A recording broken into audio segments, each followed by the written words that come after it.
ڕاستە بودجەی یان موازنەی 2020 نهاتوتە پەرلەمان تا ئێستا حکوومەت ڕەوانە کردووە بەڵام کاتێک کە موازنە بۆی هەر کێشەیەک لە کێشەکان دەنجی بۆ نادرێت یان ناخرێتە بەرنامەی پەرلەمان و حکوومەت ناتوانێت بینێری بە هەر هۆکارێک لە هۆکارەکان یاسا ڕێگە بۆ دەدا کە لەسەر دوانزەی واتە دوانزە ماک تەقسیم ینی ئەو موازنە هەیە تەقسیم دوانزە یەکەن ئەمە دەتوانێت بەپێ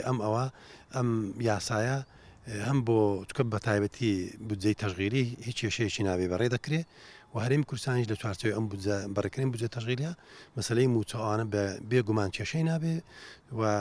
دوای ئەوەی کە فەسی تەشغیلیش تاوا دەبێ و بەهۆی بوونی یان حکوومەتی کاربەڕێکەر نەتواندراوە ئەم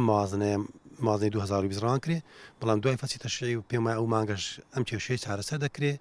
مەسەلەی بوونی کەسێک بۆ تەکلیفی حکوومەتێکی پێکێنراو ئەمەش کۆتایی پێدەوە بێگومان هیچ کێشەیەک لەسەر موچەی خەڵکی کوردستان و عێراق بە شێوەیەکی گشتی نابێت.